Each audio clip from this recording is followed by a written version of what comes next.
हैं कि 2000 साल से एक ही गाना गा रहे हैं भाई, यीशु आएगा यीशु आएगा, पर कब आएगा, आएगा भी या नहीं।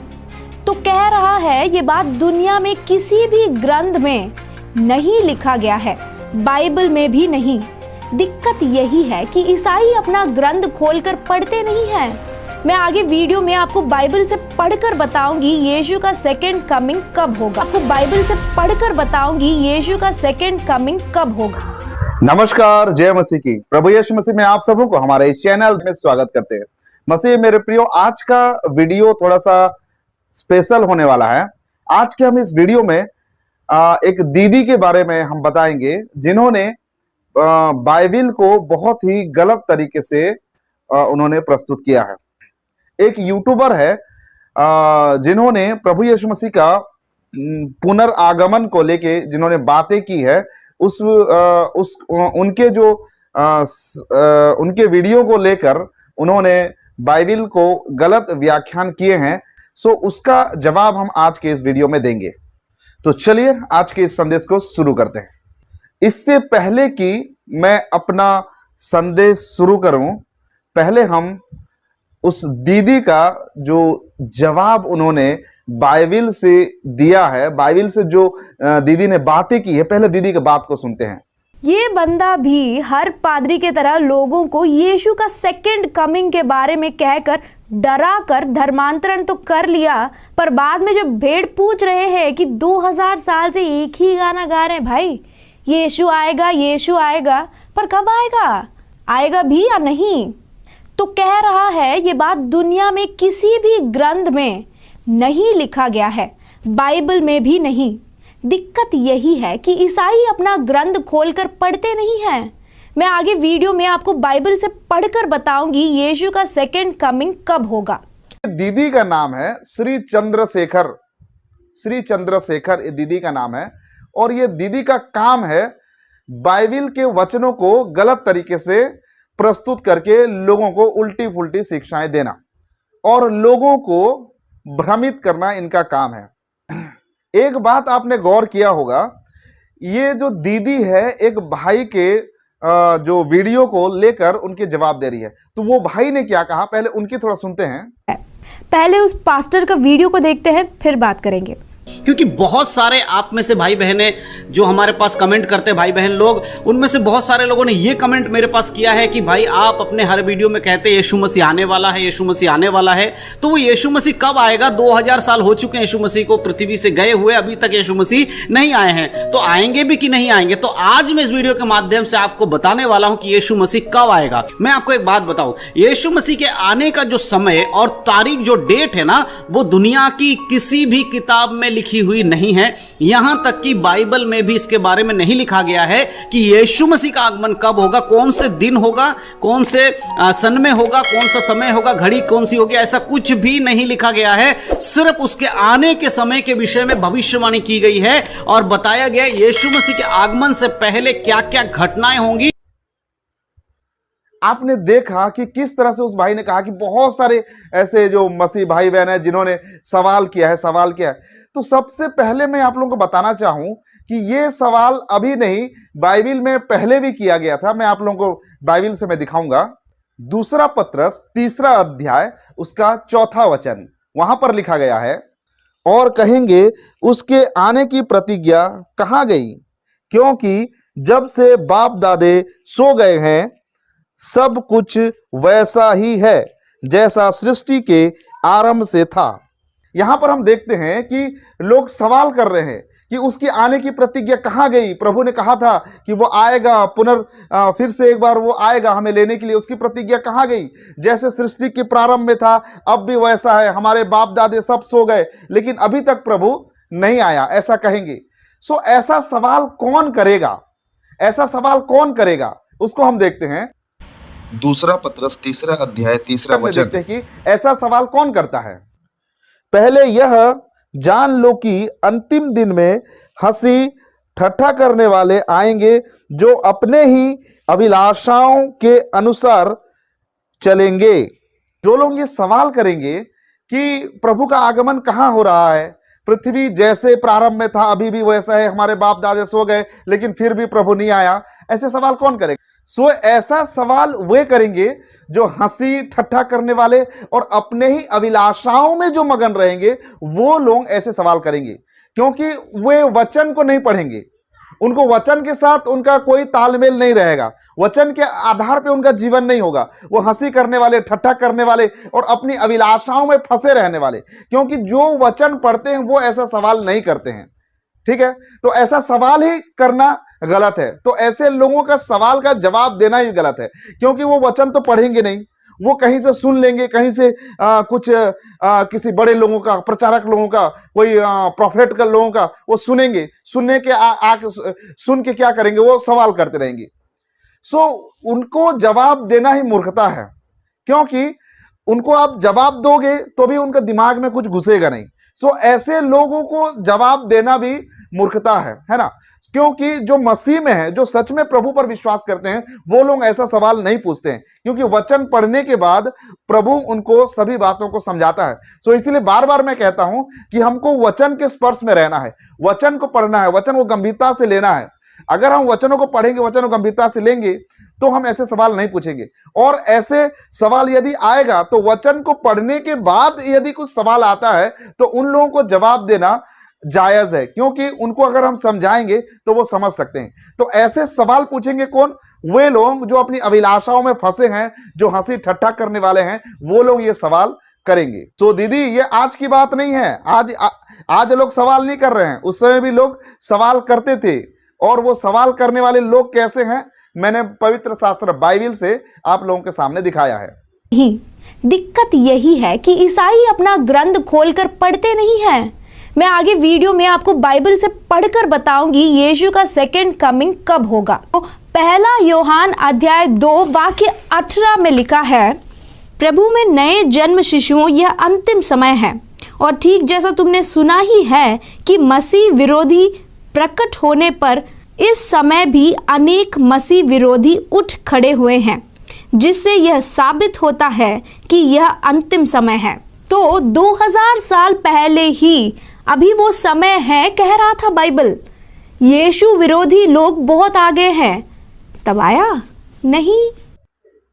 अब दीदी ने एक वचन पढ़ा है, पहला यूहन्ना 2 अध्याय 18 वचन। अब इस वचन को थोड़ा पढ़ते हैं और समझते हैं। हे लड़कों, यह अंतिम समय है, और जैसा तुमने सुना है कि मसीह का विरोधी आने वाला है, उसके अनुसार अब भी बहुत से मसीह विरोधी उठ खड़े हुए हैं। इससे हम जानते हैं कि यह अंतिम समय है। सो यहां पे दीदी का कंफ्यूजन ये है कि वहां पर लिखा गया है कि यह अंतिम समय है, अर्थात आज से 2000 वर्ष पहले जब यह वचन लिखा गया था वो अंतिम समय था, तो उस समय यीशु मसीह का आगमन हो जाना चाहिए था, तो अब तक नहीं हुआ है। इसका मतलब यह है कि बाइबल जो है गलत है, बाइबल झूठा है। उनका कहने का तात्पर्य यही है। चलिए हम बाइबल में से देखते हैं कि इसका अर्थ क्या है। हम निकालेंगे 2 पत्रस 3 अध्याय 8वां वचन। यहां पर लिखा गया है, हे प्रियो, यह बात तुमसे छिपी ना रहे कि प्रभु के यहां एक दिन 1000 वर्ष के बराबर है, और 1000 वर्ष एक दिन के बराबर है। तो हमने यहां पर देखा, यहां पर लिखा गया है, यह बात तुमसे छिपी ना रहे, है ना, यह बात तुमसे छिपी ना रहे कि प्रभु के यहां एक दिन 1000 वर्ष के बराबर है, और 1000 वर्ष एक दिन के बराबर है। 1000 वर्ष एक दिन के बराबर है। सो परमेश्वर का समय और हमारे समय में बहुत फर्क है। परमेश्वर का दृष्टिकोण और हमारे दृष्टिकोण में बहुत फर्क है। सो समय को किसने बनाया है? समय को परमेश्वर ने बनाया है, ईश्वर ने समय को बनाया है। और उस समय के बारे में ईश्वर से अच्छा कौन समझ सकता है, कौन जान सकता है ना।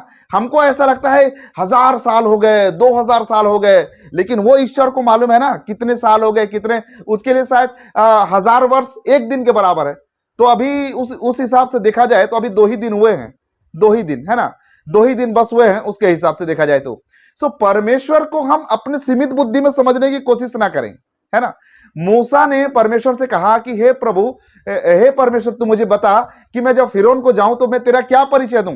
तब परमेश्वर ने क्या कहा, मैं जो हूं सो हूं, मैं जैसा हूं मैं वैसा ही हूं।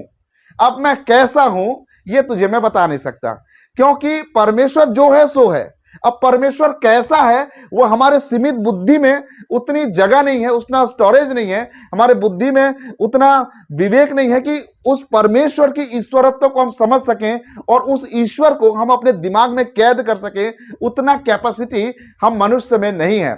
सो बस हमें इतना जानना है कि वो जो है सो है, वो जैसा है वो वैसा ही है। उसको हम एक सीमा नहीं दे सकते। ईश्वर को, ईश्वरत्व को समझने के लिए हम सीमा नहीं दे सकते। हम अपने सीमित बुद्धि में उसको पूरे समझ नहीं सकते हैं, पूरे जान नहीं सकते हैं कि ईश्वर कैसा है, ईश्वर कौन है। सो यहां पर परमेश्वर ने मूसा से कहा कि मैं जो हूं सो हूं। सो वो उसी परमेश्वर ने समय को बनाया है ना, समय को बनाया है। उस परमेश्वर के यहां 1000 वर्ष जो है एक दिन के बराबर होता है। तो उसी हिसाब से देखा जाए तो अभी केवल 2 ही दिन हुए हैं। बाइबिल को अच्छे से पढ़िए। बाइबिल ही एक ऐसी पुस्तक है, ऐसे ग्रंथ है जो हमारे जीवन को बदल कर रख सकती है। तो हमारे अंदर जितनी बुद्धि है, हम उसी बुद्धि के अंदर ईश्वर को कैद ना करें, है ना। हम जितना देख सकते ईश्वर भी उतना देख सकेगा। हमारे अंदर जितना बुद्धि, ईश्वर के अंदर भी उतना बुद्धि है नहीं। वो सर्वशक्तिमान, इसीलिए तो उसे ईश्वर कहा जाता है। सो हम अपने सीमित बुद्धि के अनुसार उस ईश्वर को कैद ना करें। सो समय को बनाया उस ईश्वर ने, और वो उस ईश्वर को मालूम है अंत का समय कब है, कब नहीं है, कब आएगा, कब नहीं आएगा, उस ईश्वर को मालूम है। ठीक है, तो इसमें ज्यादा हमारा सीमित बुद्धि लगा के उस समय को हम कैलकुलेशन करना बंद करें। ठीक है, दूसरा पत्रस 3 अध्याय पद 9 को जब हम देखते हैं, वहां पर लिखा गया है, परमेश्वर अपनी प्रतिज्ञा के विषय में देर नहीं करता, मगर वो धीरज धरता है ना। क्या करता है वो? धीरज धरता है, ताकि हर एक को मन फिराव का अवसर मिल सके। हर एक को मन फिराव का अवसर मिल सके, इसीलिए परमेश्वर धीरज धरता है ना। आज वो धीरज धरा, धैर्य धर के वो इंतजार कर रहा है ताकि हर एक को मन फिराव का अवसर मिले, हर एक व्यक्ति जो है मन फिराए। इसीलिए परमेश्वर जो है वो आज इंतजार कर रहा है। इसका मतलब ये नहीं है कि देर हो रहा है ना। परमेश्वर का आने का जो समय वो देर हो रहा है, ऐसा मत सोचिए। आज भी आपके पास समय है, मन फिराइए, अपने गुनाह से आप तौबा करिए, अपने गुनाहों से आप पश्चाताप करिए और प्रभु यीशु मसीह को अपना उद्धारकर्ता स्वीकार करिए, क्योंकि यीशु मसीह के पास ही अनंत जीवन है और वो आपको अनंत जीवन दे सकता है। सो वो इंतजार कर रहा है, वेट कर रहा है कि एक भी जन जो है वो अनंत विनाश की ओर ना जाए। वो आपको मौका दे रहा है। इसका मतलब यह नहीं है, आप यदि समझ रहे हैं कि देर हो रहा है, इसका मतलब यह नहीं है कि वो देर कर रहा है। इसका मतलब यह है कि हर एक को मन फिराव का वो अवसर दे रहा है। ठीक है, अब हम देखेंगे दीदी का दूसरा सवालों का जवाब, जिन्होंने बाइबिल को गलत इस्तेमाल करते हुए, मिस इंटरप्रेट करते हुए उन्होंने जो है सवालों का जवाब देने के लिए कोशिश किया है, उसका भी हम पोस्टमार्टम करते हैं। अब सबसे इंटरेस्टिंग बात, सारे ईसाई जो पूछ रहे हैं यीशु कब आएगा, वो ध्यान से सुने। ये आपके पास्टर, फादर जो भी है नहीं बोलेगा, पर मैं बताऊंगी। मेरे प्रिय ईसाई भाइयों बहनों, बाइबल खोलो। मत्ती सुसमाचार अध्याय 13 वाक्य 27 और 28 में लिखा है, मनुष्य का पुत्र दूतों सहित अपने परम पिता की महिमा के साथ आने वाला है, जो हर किसी को उसके कर्मों का फल देगा। मैं तुमसे सत्य कहता हूँ, यहाँ कुछ ऐसे हैं जो तब तक नहीं मरेंगे जब तक वे मनुष्य के पुत्र को उसके राज्य में आते ना देख लें। मिल गया जवाब। उस राज्य में कुछ लोग हैं जो यीशु को दोबारा आते देखे बिना नहीं मरेंगे। अब क्या वो जिंदा है? नहीं। इसका मतलब यीशु का दोबारा आने का बात या तो झूठ है या उस बात का एक्सपायरी डेट हो गया। हम पढ़ेंगे मत्ती 16वां अध्याय 27वां और 28वां वचन। वहां पर इस प्रकार लिखा गया है, मनुष्य का पुत्र अपने स्वर्ग दूतों के साथ अपने पिता के महिमा में आएगा, और उस समय वह हर एक को उनके कामों के अनुसार प्रतिफल देगा। मैं तुमसे सच सच कहता हूं कि जो यहां खड़े हैं उनमें से कुछ ऐसे हैं कि वे जब तक मनुष्य के पुत्र को उसके राज्य में आते हुए ना देखेंगे तब तक मृत्यु का स्वाद कभी ना चखेंगे। सो यहां पर दीदी का कंफ्यूजन ये है कि मनुष्य के पुत्र को जब तक स्वर्ग से अपने संपूर्ण महिमा के साथ इस पृथ्वी में आते हुए जब तक वे ना देखेंगे तब तक वे मृत्यु का स्वाद ना चखेंगे, है ना। कुछ ऐसे हैं, मतलब उस समय प्रभु यीशु मसीह ने कहा कि जब तक मनुष्य के पुत्र को पृथ्वी स्वर्ग से आते हुए ना देखेंगे, उसके राज्य में आते हुए ना देखें, तब तक वो मृत्यु का जो स्वाद ना चखेंगे। मतलब वे नहीं मरेंगे। तो वो तो मर गए, चेले भी मर गए, सब मर गए, तो इसका मतलब वे मर गए। इसका मतलब यह है कि प्रभु यीशु मसीह का आगमन हुआ ही नहीं, या बाइबल झूठ है, या फिर आगमन हो गया होगा, किसी को पता नहीं है। उनका कहने का तात्पर्य यह था। तो चलिए इसको भी हम बाइबल में से होकर देखते हैं कि इसका सही अर्थ क्या है। यूहन्ना रचित सुसमाचार 21वां अध्याय उसका 20वां वचन से 23वां वचन तक हम पढ़ेंगे। वहां पर इस प्रकार लिखा गया है, पतरस ने मुड़कर उस चेलों को पीछे आते देखा जिससे यीशु प्रेम रखता था और जिसने भोजन के समय उसके छाती की ओर झुककर पूछा था, हे प्रभु, तेरा पकड़वाने वाला कौन है। तो यहां पर हम देखते हैं पतरस जो है मुड़ के एक चेले को पीछे आते देखता है, और वो चेला कौन है? वो प्रभु यीशु मसीह का बहुत प्रिय शिष्य था, बहुत प्रिय चेला था, जिसने जिसने प्रभु यीशु मसीह के छाती के तरफ झुक के वो प्रभु यीशु मसीह से पूछा था कि तेरा पकड़वाने वाला कौन है ना, तेरा पकड़वाने वाला कौन है। पद 21 में देखते हैं, वहां पर लिखा गया है, उसे देखकर पतरस ने यीशु से कहा, हे प्रभु, इसका क्या हाल होगा। तो उस चेले को देखकर पतरस प्रभु यीशु मसीह से पूछता है कि उस चेले का क्या हाल होगा उसका, है ना, उसकी मृत्यु कैसे होगी। पतरस का पूछने का तात्पर्य यही था कि उसकी मृत्यु कैसे होगी, उसका क्या हाल होगा। फिर आगे देखते हैं, यीशु ने उससे कहा, यदि मैं चाहूं कि वह मेरे आने तक ठहरा रहे तो इससे तुझे क्या, तू मेरे पीछे हो ले। जब पतरस ने प्रभु यीशु मसीह से पूछा कि उसका क्या हाल होगा, उस चेले को जब आते देखा, तब पतरस ने प्रभु यीशु मसीह से पूछा कि उसका क्या हाल होगा। तब प्रभु यीशु मसीह ने क्या कहा, यदि मैं चाहूं तो मेरे आने तक वो ठहरा रहे, इससे तुझे क्या। प्रभु यीशु मसीह ने पतरस से कहा, यदि मेरे दूसरे आगमन तक वो जीवित रहे, इससे तुझे क्या, है ना, तू मेरे पीछे हो ले। प्रभु यीशु मसीह ने कहा कि तू मेरे पीछे हो ले। तब हम पद 23 में देखते हैं, इसीलिए भाइयों में यह बात फैल गई कि वह चेला ना मरेगा। तो भी यीशु ने उनसे यह नहीं कहा कि वह ना मरेगा, परंतु यह कि यदि मैं चाहूं कि वह मेरे आने तक ठहरा रहे तो तुझे इससे क्या। तो यहां पर हम देखते हैं प्रभु यीशु मसीह कहते हैं कि वह मेरे आने तक ठहरा रहे, इससे तुझे क्या। और वह चेला कौन है?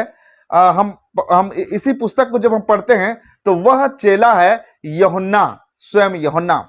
और यूहन्ना के बारे में हम सब जानते हैं कि यूहन्ना को, अगर हम चर्च के इतिहास को जब हम देखते हैं तो यूहन्ना को जो है बहुत मारने का प्रयत्न किया गया। जब वो सुसमाचार का प्रचार कर रहा था, जब ईश्वर के राज्य का सुसमाचार का प्रचार कर रहा था, तो उसे बहुत ही मारने का प्रयत्न किया गया। यहां तक कि यूहन्ना को खौलते हुए उबलते हुए जो तेल है, उस तेल में भी डाल दिया गया, लेकिन उस तेल से वो निकल आया, है ना, उस खौलते हुए तेल से वो निकल आया। अब याद रखिएगा मसीह में मेरे प्रियो, आप सभी लोग याद रखिएगा, जब तक प्रभु ना चाहे आपका कोई बाल भी बांका नहीं कर सकता है ना। जब तक प्रभु ना चाहे आपका कोई बाल भी बांका नहीं कर सकता है।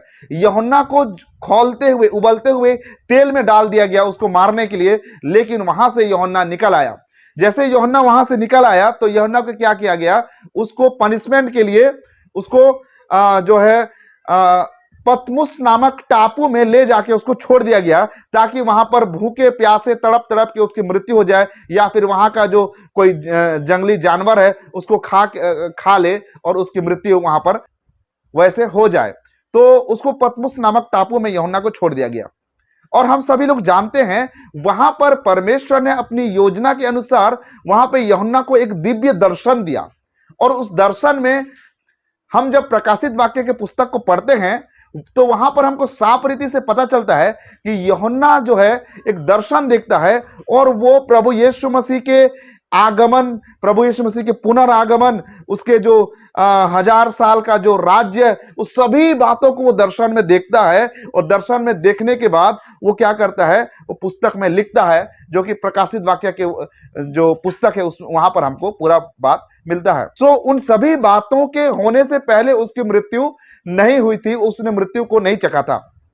तो यूहन्ना एक ऐसे चेला है जिसने प्रभु यीशु मसीह के पुनरागमन और प्रभु यीशु मसीह का न्याय, सभी बातों को उसने देखा है, और उसके देखने से पहले उसकी मृत्यु नहीं हुई थी। जिस तरह से प्रभु यीशु मसीह ने कहा था कि इनमें से कुछ ऐसे हैं जब तक वो मेरे पुनरागमन को, सब बातों को नहीं देखेंगे, वो मृत्यु का स्वाद नहीं चखेंगे।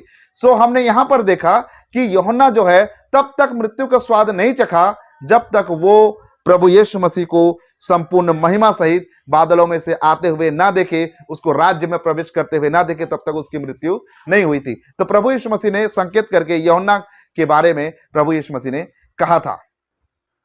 सो हमने यहां पर जो दीदी का सवाल का जवाब, उनके कंफ्यूजन को क्लियर कर दिया है। रहे हैं कि 2000 साल से एक ही गाना गा रहे हैं भाई, यीशु आएगा, यीशु आएगा, पर कब आएगा, आएगा भी या नहीं? देखा आपने लापरवाही का नतीजा है। सो मसीह मेरे प्रियो, तो ऐसा प्रॉब्लम तभी होता है जब हम वचनों को अच्छे रीति से पढ़ते नहीं हैं, वचनों को मिस इंटरप्रेट कर बैठते हैं, गलत व्याख्यान कर बैठते हैं, तब हम वचनों से बहुत दूर चले जाते हैं। इसीलिए बार बार मैं कहता हूं आप लोगों को कि आप वचन को पढ़िए, वचन के स्पर्श में रहिए, तभी आप वचन का जो है सही अर्थ को आप समझ सकते हैं। तो ये वीडियो केवल उस दीदी को उनके सवालों का जवाब देने के लिए मैंने नहीं बनाया, लेकिन उन मसीह भाई बहनों के लिए मैंने ये संदेश बनाया है जो लोग वचन पढ़ते नहीं है, बस इसकी उसकी सुनते रहते हैं और बड़े भावुक होते रहते हैं। सो हम इसकी उसकी ना सुने, लेकिन हम परमेश्वर की सुने, वचनों की सुने, तभी हम परमेश्वर के जो बातें हैं, गुण बातें हैं, परमेश्वर के संबंधित जो बातें, उनको हम समझ सकते हैं। सो उम्मीद करता हूं आज के संदेश से आपने बहुत कुछ सीखा होगा।